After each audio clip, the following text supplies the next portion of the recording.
개인적으로 이사야 43장에 나오는 말씀들 중에 어떤 거는 제가 개인적으로 굉장히 좋아하는 말씀들 중에 하나입니다. 어떤 말씀을 읽으면 굉장히 힘이 되는 그런 말씀들이 있는데 그런 말씀들이 오늘 읽었던 이사야 43장에 나옵니다. 특별히 이스라엘 사람들에게 그들이 왜 두려워하지 않아도 되는지에 대한 그 이유를 말씀해 주시는 그 말씀을 보면 언제나 힘이 됩니다. 하나님께서 말씀하시기를 왜 그들이 그렇게 두려워하지 않아도 되냐? 그 이유가 뭔가 봤더니 하나님께서 그들을 창조하셨고 하나님께서 그들을 지어주셨기 때문이라고 말씀하십니다. 그래서 하나님께서 그들을 구속하셨답니다. 하나님께서 그들을 지명하여 불러주셨기 때문이랍니다. 그러니 그들이 물 가운데 지날지라도 그들이 두려워하지 않아도 된답니다. 왜냐하면 하나님께서 그들과 함께해 주실 것이기 때문이랍니다.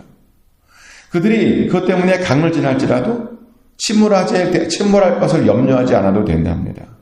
심지어요, 불 가운데 지날지라도 그들은 타지 않을 것이랍니다. 어떠한 불꽃도 그들을 사르지 않을 것이랍니다. 왜요? 하나님께서 그들의 하나님이 되어주실 것이기 때문이랍니다. 하나님께서는 이사야를 통해서 이런 놀라운 이야기들을 말씀해 주셨습니다. 이런 이야기를 듣고 그들이 얼마나 좋았을까요? 얼마나 기뻤을까요? 근데 그건 아십니까? 이 이야기는요, 단순히 이스라엘 사람들에게만 주신 그런 이야기는 아닙니다. 이 이야기는 우리들에게도 해주신 그런 약속들입니다. 왜냐하면 언약적으로는 우리들도 새로운 이스라엘이 되기 때문이죠. 그래서 하나님께서는 우리들도 지명하여 불러주셔서 이스라엘이 되게 해주셨습니다. 우리들도 그렇게 구원시켜 주셨습니다.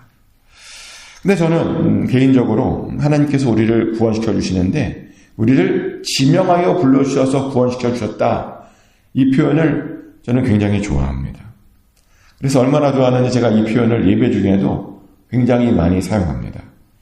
예배를 시작할 때마다 하나님께서 오늘도 우리를 지명하여 불러주셔서 오늘 우리가 이렇게 예배에 나왔습니다 라고 예배를 시작할 때마다 고백하고요. 또 헌금 드릴 때마다 하나님께서 우리를 지명하여 불러주셔서 이렇게 헌금을 드릴 수 있음에 감사드립니다라는 그런 고백들을 제가 항상 합니다. 그 정도로 제가 이 지명하여 불러주셨다라고 하는 그 표현을 굉장히 좋아합니다. 왜 좋아하냐면 정말 하나님께서 우리를 지명하여 불러주신 것이 아니라면 우리들 중에 그 누구도 하나님 앞에 나와서 예배를 드릴 수가 없기 때문입니다. 하나님께서 우리를 지명하여 불러주시지 않으셨다면 그 누구도 감히 하나님께 제물을 드릴 수가 없기 때문입니다. 실제로 저는요, 예배 자리에 너무너무 오고 싶은데 갑자기 못 오시는 분들을 정말 많이 봤습니다. 오려고 했는데 갑자기 직장에서 일이 생겼다는 거예요. 오지 못하시더라고요. 또 오려고 했는데 오다가 사고가 나더라고요. 그래서 오지 못하시는 분들도 봤습니다. 또 어떤 분들은요, 헌금이 너무너무 드리고 싶은데 가진 것이 없어서 못 드리시는 분도 봤습니다. 당장 주머니에 한 푼이 없답니다. 당장 은행 계좌에 한 푼이 없답니다. 그러더니 간신히 10불이 생겨서 그 10불을 드리시는 분들도 저는 보았습니다. 이렇게요, 드리고 싶어도 참여하고 싶어도 못하시는 분들이 있더라고요. 그런데 우리들은 어떠합니까? 지난주에 잘 예배 드리셨죠? 지난주에도 헌금 잘 드리시지 않으셨습니까? 우리는 그 모든 것들이 그냥 지나가는 거였지만 그게 지나가는 것이 아닙니다. 예배를 드리고 헌금을 드리는 것, 그 모든 것들이 사실은 다 하나님의 은혜였습니다. 하나님의 지명하여 주신 그런 은혜였다는 겁니다. 근데 왜 그렇게 하나님께서 우리를 지명하여 불러주셔서 그렇게 하셨나? 그 이유를 봤더니 우리들로 하여금 너는 내 것이야 라고 말씀해 주시기 위함이랍니다. 이 세상에 우리들을 하나님의 소유로 선포해 주시려고 우리들을 그렇게 지명하여 불러주신 것이랍니다.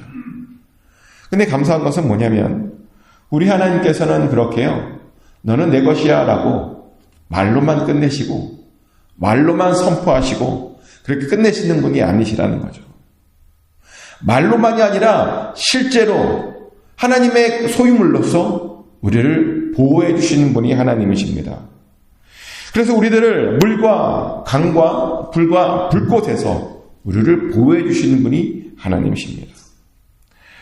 그래서 저는요, 사실 이 말씀을 가지고 하나님께 보호를 의탁하는 그런 기도들을 자주 합니다. 물과 불에서 항상 보호해 달라고 그렇게 기도를 합니다.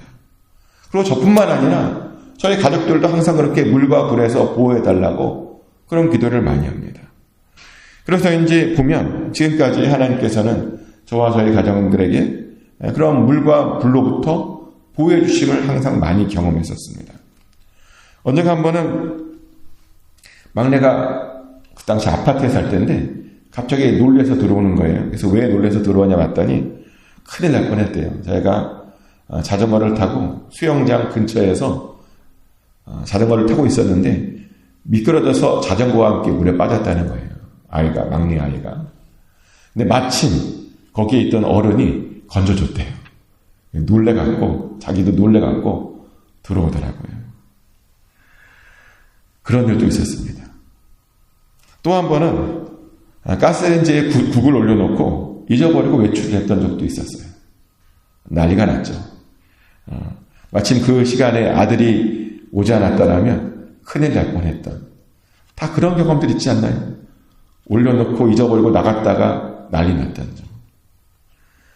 아무런 피해 없이 물과 불로부터 보호함을 받았습니다. 근데 저는 그랬던 이유가 항상 물과 불로부터 보호해달라고 기도했기 때문이 아니었을까 하는 그런 생각을 합니다. 그러다 보니 요즘도 종종 물과 불로부터 보호해달라고 그렇게 기도합니다. 그리고 그렇게 기도하면 보호해 주심을 느낍니다. 그러면 하나님의 사랑을 느낍니다. 하나님은 그렇게 기도하는 자를 얼마나 사랑해 주시는지 그렇게 항상 보호해 주신다는 겁니다.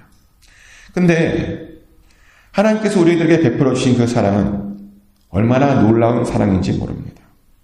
하나님께서 우리를 얼마나 사랑하시는가 오늘 본문에 보면 우리를 사랑하셔서 우리 대신에 다른 사람들을 내어주실 정도로 우리를 사랑하신답니다.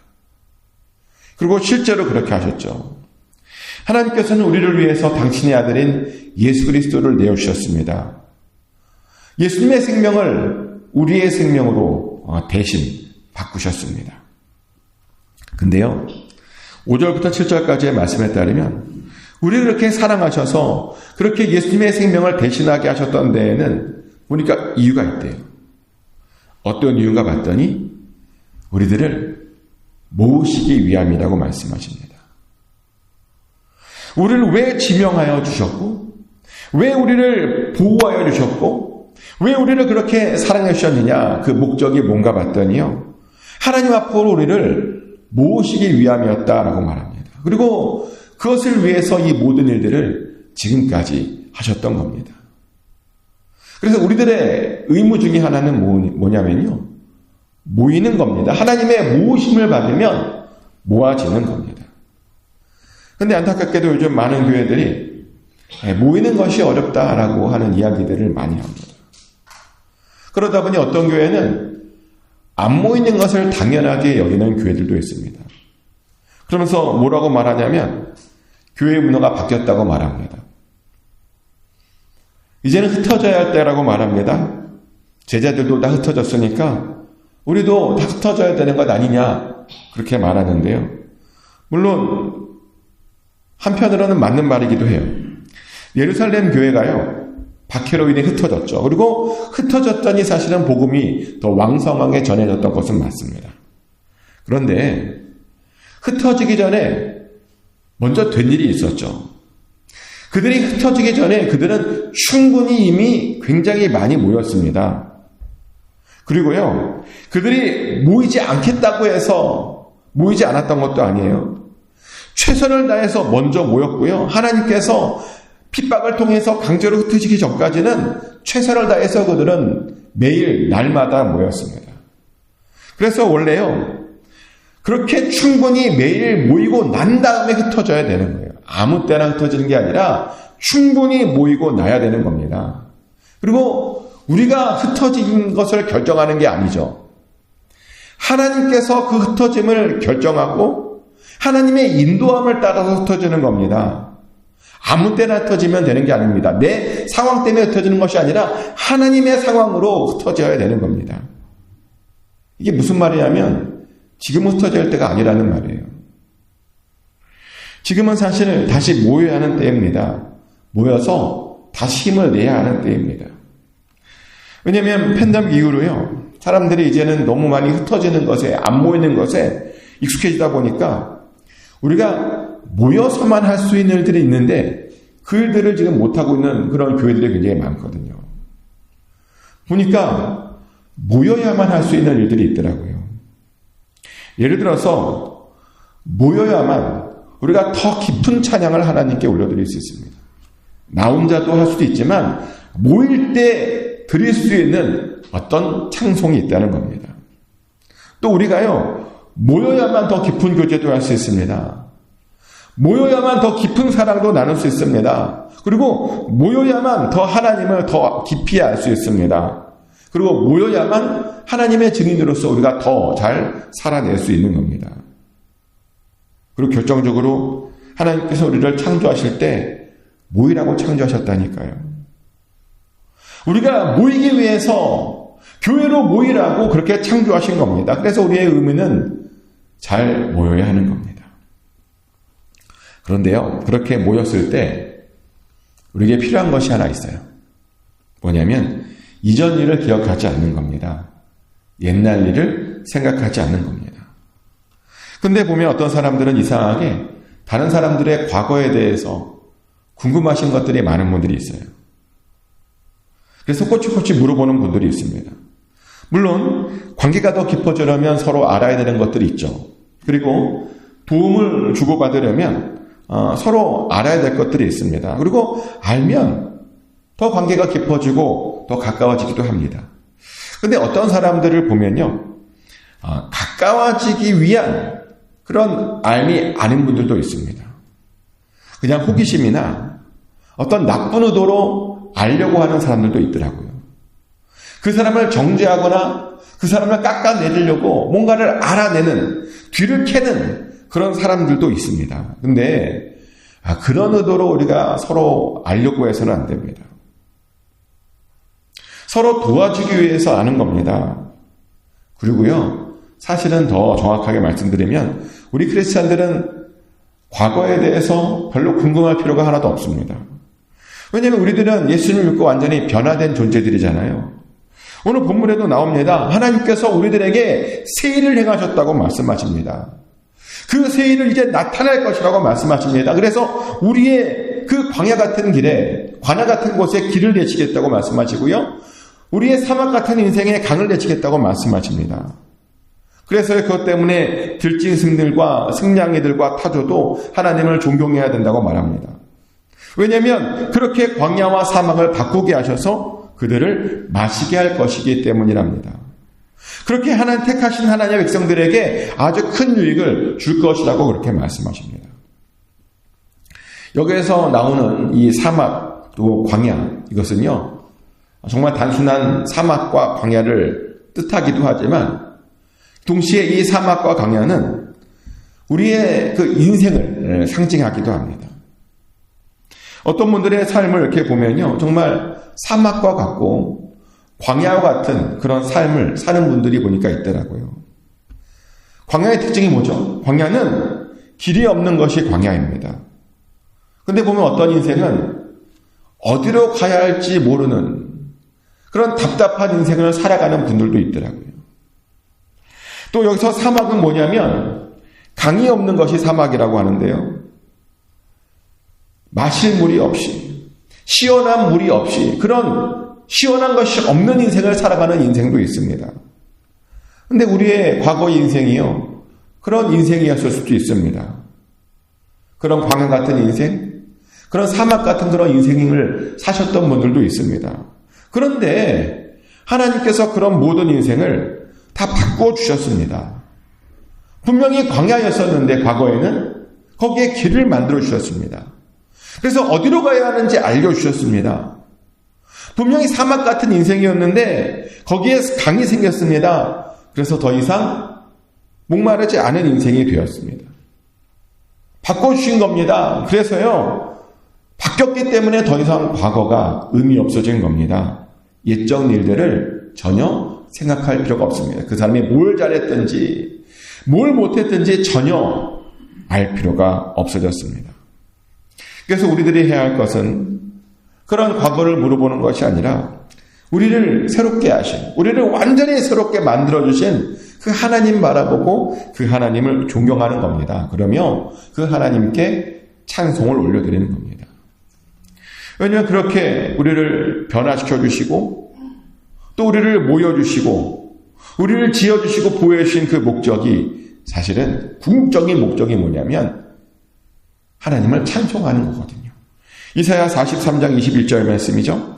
이 백성은 내가 나를 위하여 지었나니 나를 찬송하게 하려 함이니라. 아멘. 방금 읽어드렸던 이 말씀, 내가 나를 위하여 지었나니 나를 찬송하게 하기 위함이다 라고 하는 이 말씀은요, 우리 기독교에서 굉장히 중요한 말씀들 중에 하나입니다. 실제로 장로교단은 이 말씀을 가지고 웨스트민스터 서원 그런 걸 만들었죠. 그러면서 왜 하나님께서 우리를 창조하셨느냐? 그 창조의 이유를 이 말씀을 가지고 설명합니다. 근데 보면 왜 우리를 창조하셨냐면 우리로 간 하나님을 찬송하게 하기 위해서 우리를 창조하셨다라고 말씀하십니다. 근데 저는요, 이 말씀이 그렇다고 믿습니다. 하나님께서 우리를 왜 창조하셨느냐? 왜 우리를 보호하시고, 왜 우리를 지키시고, 왜 우리를 모이게 하셨고, 또 왜 우리를 그렇게 새롭게 변화시켰느냐? 그 근본적인 이유는 뭐냐면 우리로 하여금 당신을 찬송하게 하기 위함이었다는 겁니다. 모든 구원받은 자들이 하나님 앞에서 찬송하게 하려고 우리를 지으셨다는 겁니다. 그래서 우리들은요, 언제나 이 찬송에요, 진심이어야 됩니다. 새로운 피조물로서 모여서 하나님을 열렬히 찬송해야 된다는 겁니다. 근데 어떤 분들은 별로 찬송에 관심이 없어요. 근데 찬송에 관심이 없으면 안 돼요. 찬송에 익숙해지지 않으면 천국이 아닐 수 있습니다. 우리가 천국에 가면요, 우리가 해야 하는 가장 중요한 첫 번째 일은 뭐냐면 찬송입니다. 맨날 하는 일이 뭐냐면 찬송입니다. 근데 여기에서 우리가 그것에 적응하지 못하고 익숙해지지 못하고 좋아하지 않는다? 그러면 거기가 천국이 될 수 없어요. 거기가 천국이 되려면 우리는 찬송에 진심이어야 됩니다. 찬송에 익숙해져야 되고요. 찬송을 좋아해야 됩니다. 그리고 우리가 정말 찬송을 좋아해야 하는, 또 찬송을 해야 하는 또 다른 이유가 있는데요. 뭐냐면 하나님을 가만히 보니까 찬송하는 자들의 인생을 절대로 가만 놔두지 않으시더라고요. 그 찬송하는 자들에게 하나님의 복을 부어주십니다. 아주 놀라운 복으로 함께 해주십니다. 다윗이 그 증거죠. 다윗은 보니까요, 유독 다른 사람들보다 하나님께 찬송하는 것을 좋아했죠. 얼마나 그가 좋아했냐면 또래 소년들에게 찬송에 진심인 사람이라고 소문날 정도였습니다.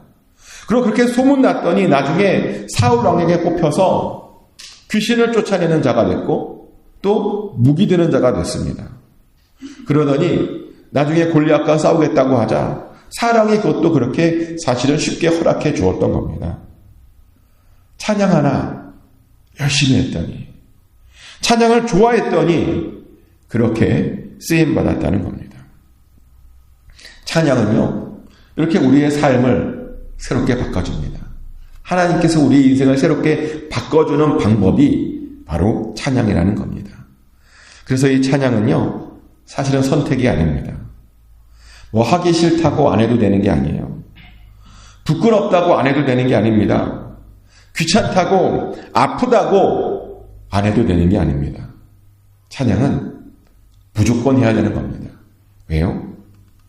그게 하나님께서 우리를 지으신 그 목적이거든요. 그것을 위해서 우리를 새롭게 하신 겁니다. 그것을 위해서 우리를 모이게 했던 겁니다. 그것을 위해서 우리를 보호하시고 지켜주셨던 겁니다. 그러니 찬양함으로 하나님의 목적, 그 목적을 이루시길 축복합니다. 그래서 계속 끝까지 하나님의 특별한 보호하심 아래 있을 축복합니다. 항상 불과 물 가운데도 안전하심으로 평안한 삶을 사시기를 예수 그리스도 이름으로 축복합니다. 기도합니다. 하나님께서 우리를 왜 지으셨는지 다시 한번 보았습니다. 우리로 하여금 당신을 찬양하기 위해 불러주셨는데 우리가 하나님 진심으로 전심으로 모든 마음과 혼과 영을 다하여 하나님을 찬송하기 원합니다. 그리고 찬송을 통해서 찬송의 능력을 경험할 수 있기 원합니다. 모여서 찬송하고 그래서 하나님의 보호하심과 인도하심을 받게 하여 주시옵소서. 우리의 삶에도 길이 필요합니다. 우리의 삶에도 강이 필요합니다. 하나님, 우리의 광야 같은 삶을 완전히 바꿔주시고 우리도 동일하게 과거를 기억하지 않고 새 것만 바라보고 나아가게 하여 주시옵소서. 그런 삶을 우리가 반드시 살아내게 하여 주시옵소서. 감사합니다. 오늘 하루도 맡겨드립니다. 예수님 이름으로 기도드렸습니다. 아멘. 주기도문으로 하나님께 올려드립니다. 하늘에 계신 우리 아버지의 이름을 거룩하게 하시며 아버지의 나라가 오게 하시며 아버지의 뜻이 하늘에서와 같이 땅에서도 이루어지게 하소서. 오늘 우리에게 일용할 양식을 주시고 우리가 우리에게 잘못한 사람을 용서해 준 것 같이 우리 죄를 용서하여 주시고 우리를 시험에 빠지지 않게 하시고 악에서 구하소서. 나라와 권능과 영광이 영원히 아버지의 것입니다. 아멘.